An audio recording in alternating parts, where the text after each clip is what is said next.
Welcome back, friends, to the Wild at Heart podcast here in the week of December 6th, the second week in Advent. But I'm not going to riff on Advent specifically this week. Rather, we thought what would be really just helpful is I envisioned a podcast. I could kind of hear it in my head. Mistakes I make around the holidays.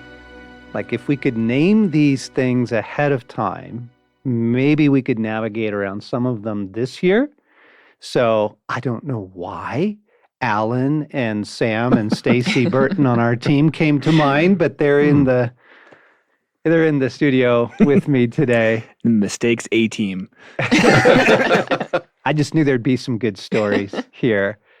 And then we'll probably swing back around to some Advent themes in the next couple of weeks as we draw closer to Christmas. But I was just aware, and what cracks me up, because God does this so often, is as I'm getting ready, knowing that I'm coming into this podcast, I don't have to reach back very far for stories. He starts like delivering them up last night. So we have some folks over for dinner. And Stacey and I, we're empty nesters now, but we still need to decorate the big Christmas tree and pull out all the boxes of lights and ornaments and stuff. And so these folks offered to help. And I'm like, oh, that'd be awesome. That'd be such a huge gift. Thank you. And so we get started, and first come the lights, right? You got to get the lights on the tree before you hang the ornaments. Well, there's a particular way that I like the lights done on the tree. Oh, yes, there is. That's it. Because I have an artistic sense for these things. It's beauty, gang. Yeah, it's the correct way. It just happens to be the right way. And so they're helping, kind of. And I am watching this controlling thing going on inside of me. I'm like, oh my gosh, I'm about to take the lights away from this guy and do it myself and shame him and emasculate him and offend our dinner guests. To be fair, the cross-eyed prospector was maybe not the best choice of help in the situation. Yeah, exactly. The one-eyed guy. But I was cracking up. I'm like, there it is. So I'm going to begin the podcast. Mistakes I make around the holidays. I want things done a certain way. Yeah. I want things done my way. And it doesn't feel to me to be inordinate or oppressive or domineering. It's just more beautiful. More right. More right. Yeah. More happy. We're gonna be more happy. This feels a little bit like playing Minesweeper and intentionally clicking the mine. But what's one of those ways, Dad, that maybe I haven't done correctly? No. Christmas morning, do the wrong order. No? Nope. Okay. No. I'm just cracking up at, it's the day before we're recording this, and Jesus is just teeing up story after story. Like, oh yeah, I don't have to reach far back into the years. I was observing it in the present moment and then realizing, oh yeah, mistakes I make around the holidays. Because then you get disappointed, right? Mm-hmm. If things have to be a certain way, you get disappointed, right? And then what are you going to do? You're going to take your ball and go home? Well, it's like the more I think you love Jesus and the more you look forward to it all year long, that's good, but it comes with it this built-in pressure that you don't realize where, other people need to do it the way you want it done, or it needs to feel a certain way, or you put all this pressure for it to be meaningful and holy, and you kind of go, well, that sucked. That wasn't what I wanted. And that's been something I've wrestled with almost every holiday for the last, 40 years of my life. Okay, so poor Stace is not here to defend herself. And so some of these stories are so fresh. So the Advent wreath, okay? We actually have an Advent wreath that's antlers, that's made out of antlers. So it's very Colorado, very mountainy, very Eldridge clan. It's beautiful. And so there's 4 candles, and then there's the Christ candle in the middle, right? You lap through the 4 weeks of Advent. And well, she's using red candles this year. And we never use red candles. What? We don't. You don't. We don't. What color do you You use? use purple candles for the Advent wreath. Oh, And the white candle's the Christ candle. Or you use white candles and the purple candle. Anyway, yeah. there's a way. There's a way. I Is know. there a candle shortage this year? You She know had to what? go Maybe, thread? maybe that's what it was. We're sitting there literally doing Advent wreath last night together, and I'm looking at the candles going, let it go, let it go, let it go. I'm sorry. Alan, I like that you say the more that we love Jesus, the more that we look forward to the holidays. And I'm like, I don't think that's got anything to do with my disappointment, man. I'm like, no, I experience both after Thanksgiving and after Christmas in past years this immense sense of like disappointment almost minutes after the thing has happened. There'll be this just emptiness of, wow, I was so looking forward to this thing, and that thing may or may not have happened and probably didn't happen. I'll drive home from family gatherings, whether it's here with Susie's family, and I'll look at her and be like, why do I feel this way? Why do I feel so disappointed? And I don't know that Jesus has a whole lot to do with it, Alan, if I'm quite honest. All right. Well, I was reaching maybe. No, for that, you're but just older than me. I get it. It's cool. I think I've found that over the years with enough disappointments like that, I come into the holidays knowing I've kind of got to medicate. Like I do. As we come in going, whether it's with in-laws or with our family here in Colorado, there's going to be disappointment.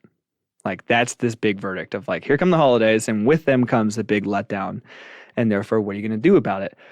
Are you going to guard yourself? Are you going to have multiple beers when you're in Minnesota? Because they make good beers out there, and they're generous, and they're on the counter. It's hard to say no. It's not my fault.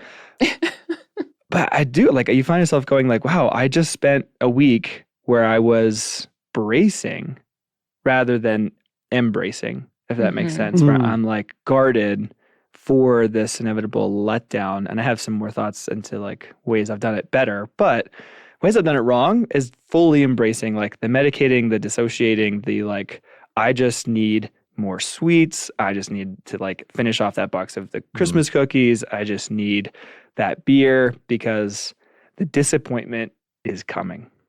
We wish you a Merry Christmas. We wish you, like, I mean, how sad is that? But it's true. It's definitely there. Yeah.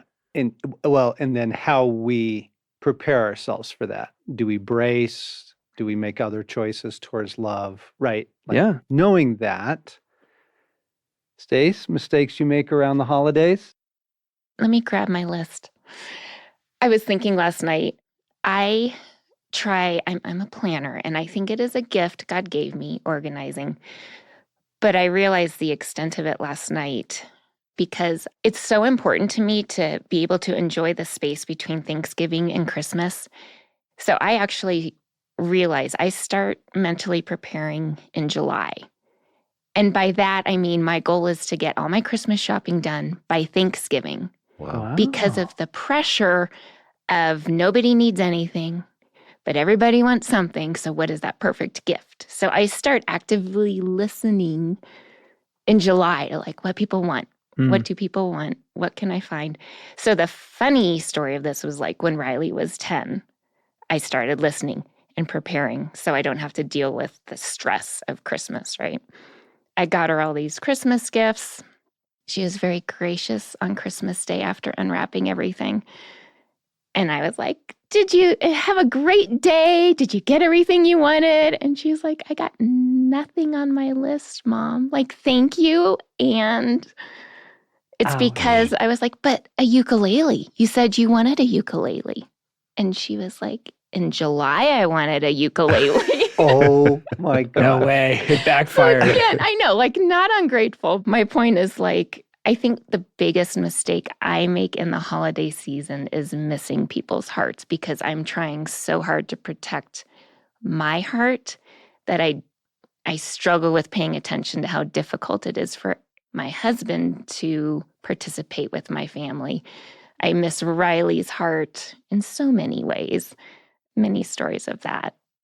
I think we found the person who has Jesus at the table here. The idea of active listening, though, that's so beautiful. It is. Wow. And Yeah. And yeah.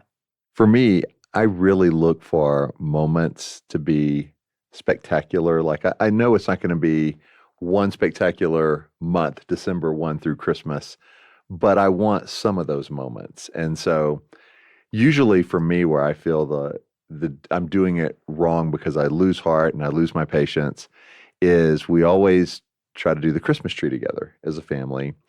And so until recently, we had 3 teenagers at home, and it never went well.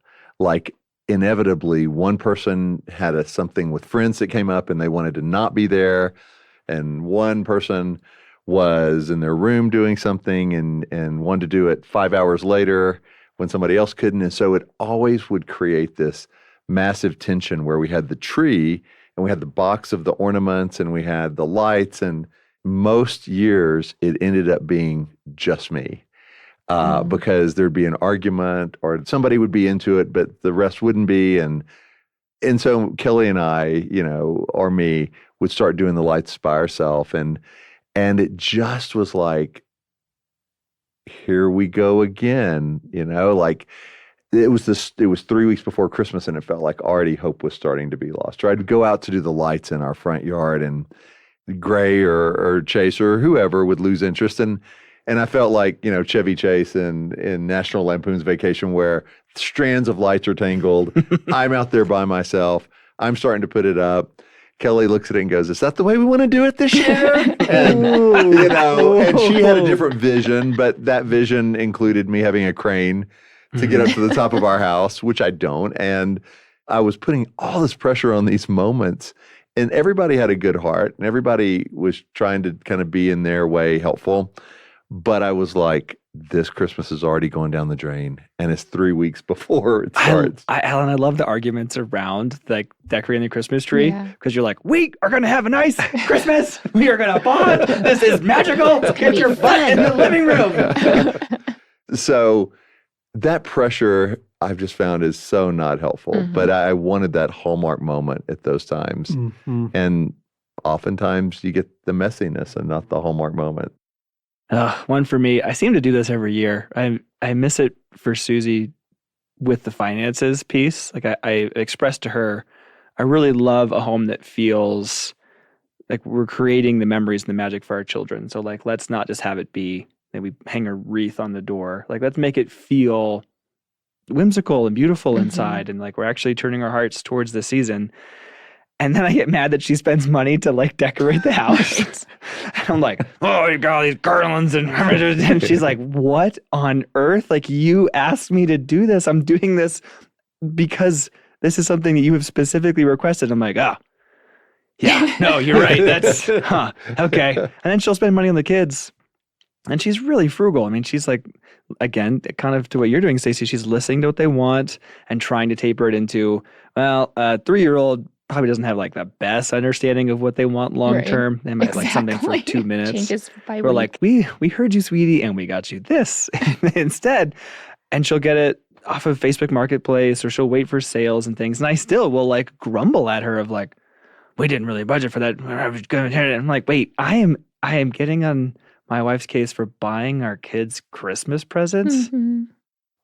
Anyway, I'm putting on my Grinch outfit next day. Seriously? It's just, Riley would ask me for years. Holiday decorating, I've learned, is super important to her. My holiday decorating, and part of it is Scrooge, keep the wallet tight. I'll go get the sales after Christmas, but who wants to go shopping after Christmas? Anyway, Riley was having friends over one year recently. I think it was maybe 2 years ago. And I didn't realize, but she had stayed up till like 2 a.m. the night before, scrounging through old birthday streamers and rejected balloons, faded construction paper.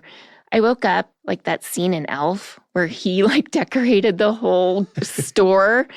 It was amazing what she had come up with the supplies that she scrounged around the house. Like typically I put up an advent calendar for each kid, when those chocolate things, our Christmas tree and stockings. Like that's the extent of what I did. So to wake up to what she created, God totally caught me in that moment of, can we just pay a little attention to how much this matters to her? Yeah. And Right. so I took her to a craft store with a budget, and I said, I understand now this really matters to you. Mm-hmm. Have fun. Yes. I think the longing for things to be amazing, the longing for things to be magical, the longing Yes. for things to be wonderful is a really precious place in each human heart. Mhm. And it expresses itself differently. For some people, it's the rich conversation. For some people, it's the beauty of an evening or of a season. You know, it's lots of people. It's a few people. It gets expressed in a lot of different ways. Yeah. But that precious Eden longing in our hearts is something we've got to shepherd well through the holidays, not going to control, pressure, get down here, we are having a magical moment. The Yeah. demanding Yep, of the expectation. right. Yeah. Or going to, I'm taking my ball and going home. Like, no, like check out, resignation. I mean, Sam, you mentioned, I'm doing the classic thing already. I'm already eating too many Christmas sweets. Yeah. And we're early. Like, There's a balance. I need to pace myself for Oh, I this, know. right? I'm like, hold your binging off at least one more week. Christmas cookies are a legitimate breakfast for the month of December. Just December? Shoot. Well, you and I were talking about this several weeks ago. Like, I don't know that there was ever a perfect Christmas, but we have glimpses of it, and we make this like collage, and we hang that on the wall, and we're like, it does exist. See? And it happened. Like my street in my little suburban neighborhood, Christmas lights went up a week before Thanksgiving. Mm. And it was like, I've never seen it like that. So this year, more than any, there's this longing for that collage, that space of give me something to rest in, to be looking forward to, that feels magical, that feels normal, that all of those things. I was shocked that we had speculated about whether we'd do it early or not this year. And then here it is. Like it's the Christmas parade in November. What's happening? We used to have a rule at the Eldridge house that you couldn't even use the C word before Thanksgiving. I'm like, no, we're not going to start decorating and Christmas and da-da-da early November. We're going to enjoy Thanksgiving, which is, beautiful and non-commercial, and you're not having the pressure of buying presents and stuff. I love Thanksgiving. And then we'll move into Christmas. Well, guess who was hanging up Christmas decorations this year for the first time in 61 years? Right. No, it blew my mind. Prior to Thanksgiving. Oh, Wow. Your podcast host. That longing, Yeah. that desire for goodness and joy and just some relief from the world and all of its pressure. But it's an odd dynamic of we want it and we need it, so we start early. But on the other hand, here we are recording this at the beginning of December, and Christmas carols are on the radio, and there's something in me that's like, no, I'm finding myself going, it's too early for that right now. And we haven't had any snow yet, really. And it's 70 degrees outside. And so it totally feels too early. And if I don't slow my heart down and focus on the moment I'm in, it goes from, it's too early to buy gifts, it's too early to listen to Christmas music, it's too early to decorate, to it's December 14th and you're getting in the mail, last chance to get, delivery Right. before Christmas. And you're like, it's already almost too late. And that's the tension I find is I'm not ready to start initially. It feels rushed. And then I blink and I feel behind. Alan's heart is like an avocado. That thing is not ripe, not ripe, not ripe, not ripe. Oh, it's spoiled. too late. You missed it. It's too late. It's like a pear. It is. It's society helps usher in confusion for the soul. Like And there's a radio station in the Springs that starts Christmas music November 1st. But nothing is set up for us to be able to be present to Thanksgiving. Yeah. We've pre-Thanksgiving, we've ushered into Christmas. So yeah, what are we supposed to do with our soul? So if you listen to last week's podcast, I was talking about as we look towards Advent and the return of Jesus to make all things new, what he brings is Eden. What we are longing for is the return of Eden in all of the beauty and all of the ways. Yes. And I started really trying to make this year's Christmas particularly beautiful in our home. Just some new lights, some new garlands, some new things. And all of it is back ordered. Oh man. Because of and the thing is, they didn't tell me when I was ordering it. And I'm like, hey, what happened to those new ornaments I ordered? I just literally last night, I get on, what happened to that? And then find my email and it says, sorry, back ordered. Will be here January 30th. Wow. Yeah. Interesting. Christmas is delayed this year. What have you done well? Or what are you aiming to do well this year? As you think back on past holidays. So we got the idea of mistakes I make around Christmas. Good choices, good things that you've done or are planning to do? My story's so good, I want you guys to go first. Well, I started something this year at Thanksgiving that was super helpful going into the holidays, which was I knew my tank was going to be low because we were coming off of a wedding in Texas, and then a day and a half later had boot camp. And then a day and a half later, we had 16 people in our home for Thanksgiving. Sleeping in your home. Like staying there, and really good relatives and extended family who we enjoy spending time with. But our home isn't really made for 16 people in the kitchen and everywhere else. And so I knew, man, my tank is low. And what I did well was I decided I am not going to reach for a drink of alcohol, beer, wine, whatever, unless it's totally from a place of joy. If it's a place of joy, great, I'll have a beer. If it's a need for relief, I'm not going to do it. And it's the first time I purposely went into a holiday with that mindset. And the whole 5-day, kind of 6-day family time, it wasn't that there weren't moments of joy, but I would find myself saying, I'm good. I'll just stick with water, tea, whatever. And I had 2 beers one time when we were visiting a pub, and that was it. And I really felt like that was a victory for me because I would have turned for it as a relief valve more than as a celebratory joy moment. So at the end of Thanksgiving, when everybody left and I was kind of reflecting back on it, I was like, that's a really helpful practice for my heart, is not to look for relief in a glass or in something that can take the edge off, but how do I be fully present, even when I'm exhausted, even when the tank is low, to the people around me without that. That's really good. Okay, so mine's sort of in line with that, since I mentioned medicating is my not such a great way of handling things.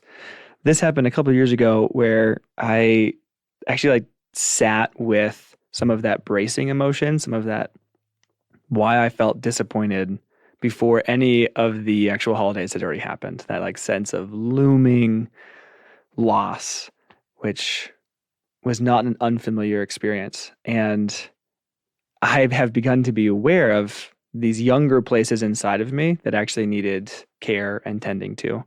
And in this one particular year, I had lingered with it. I'm like, why do I feel already this sense of loss? And I felt like a younger place within me was like, well, because those days are never coming back again. And what I really wanted was Chinese food. The takeout place we would always go to for our Christmas Eve dinner, but it's been closed for however many years, 20 years now? CNCN. Exactly. On Garden of the Gods. And it was weird where I'd be like, oh, I need a beer right now because CNCN's closed and I'm in Minnesota. And I didn't understand all of the connections until you're naming, Ellen, I slowed down and was like, oh, there's a place inside me that needs to know that he's welcome, he's okay, that goodness will come again, and that I can do some things for that place. And so that a couple years ago, when I was really feeling this strongly, I actually went and found just a Chinese restaurant and got the chicken lo mein that I always did. And there was something in me that was like, it was actually some of the best therapy I've received in a really long time, because it was telling these parts of me that had felt like they were in the way and therefore needed medication, that they're welcome and not a problem, and that they would actually have their needs met. And so now, as I enter the holidays, when those things pop up, I'm like, oh, rather than jumping right to medication, it's curiosity of what's the place in me that already feels the looming sense of failure or loss or disappointment or longing, and what is underneath those. And if I get clarity on them, what can I do for them? What do they need? Whether that's Chinese food or just sitting with them and wrestling with the tension of, yeah, those times have passed. And like you're naming that longing for Eden, I want them back again. And what are real, tangible ways that I can sit with the reality that goodness is coming again and those needs will be met? It's so good to just pay attention to what is at the core of what is happening. So I think my biggest thing is just to let go of orchestrating perfection. I think it was 15 years ago, I stopped sending Christmas cards. And it's because it was so unenjoyable and frustrating to me, because I felt like I had to write a personal note and story to 100 people. And there was no joy in it. And I'm grateful for a husband who said, so don't send them. And I was like, what? But I released it, and it's been amazing. Things like needing perfect traditions for the kids that I've tried to put in place. And I love that organically a few have held important to them. And I've been able to release orchestrating everything else. So I think just being able to pay attention to what isn't enjoyable, even trying to get my Christmas shopping done before Thanksgiving. There's a huge piece of that my soul needs, so I'm not feeling scattered or crazy the weeks leading up to Christmas. So, of course, the balance of also not feeling frustrated that I'm behind if it doesn't happen. Releasing a lot of the perfection is what I'm practicing, and has been really good for me. One source of pressure that Stacey and I have felt over the years is the husband-wife gift, right? And noticing and listening. And finally, a couple of years ago, we just agreed we would just talk about it and say, hey, babe, do you even want to do presents this year? Why don't we take that money and save it for a trip we'd like to take, and later in the spring, or why don't we, go out for a nice dinner or something like that? I just felt this enormous amount of pressure to come through with the killer gift for my wife. Yeah. And instead to talk about it. I was really surprised. She is a girl really attached to tradition, does not like change. And so this year I'm like, hey, hon, what do you want to do? And she's like, you know what, let's not do gifts this year. There's plenty going on, lots of goodness. Inside I'm like, yes, pressure off. But maybe to talk about it, maybe, as a family culture or in a marriage, talk about the pressure and how can we release some of that? That's good. With Kelly and me, it's the same dynamic, but it's not even gifts as much as it is the Christmas card. So I grew up in a family where everybody, had a card for everybody, and it was the Hallmark card, and it was thoughtful words in it, and you saved it. And, I still have some from boyhood. And in her family, cards just weren't a big deal. Like, you showed love in different ways, and you didn't have to get a card or spend thought or time on that, and that was fine. And so early Christmases, it'd be like, here's your card, and she'd read it and go, thank you, that's awesome. And I'd be sitting on the couch like, and where's my card? And she's like, oh yeah, I didn't get one, but thank you for that. And so I've had to really go, that's fine. Like, her love and her beauty at Christmas shines through, and cards, like, let it go. Let it go. And if I want to give her a card, great, but not with the expectation of, and now where's mine? And so I just think part of what makes Christmas better for me in the holidays now is it's okay for it to be messy, and it's okay to not have everything go a certain way. And just knowing there's going to be some beautiful moments, and let them come as they come. And it may be the least expected moment. It may be 11 p.m. when you're ready for bed and one of the kids wants to talk. Then do it. Like, be there for it. And don't expect it to be when you're putting the Christmas tree up or the lights outside. And when I can do that and the pressure's off, there are those timeless moments. Just not how I thought they'd be usually, Yeah. and not when. It feels like the holidays are such a collision. It's beautiful, and it is such a collision of what our souls need. It is a collision. Yeah. I think for me this year, what I'm having to do is pause and say, Jesus, what are we doing this year? Like open-handed, but also listening. I don't want to just bail on engagement, involvement, and even arranging for beautiful moments. Mhm. Sometimes those things do have to be provided for, right? But I pause. Jesus, what are we doing this year? Guide me this year. And he'll say, let the red candles go, whatever it might be.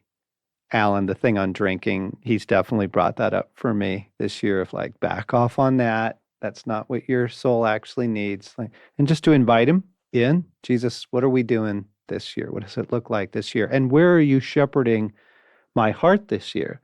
Because your story about loving your 8-year-old self, that is a really beautiful, redemptive story.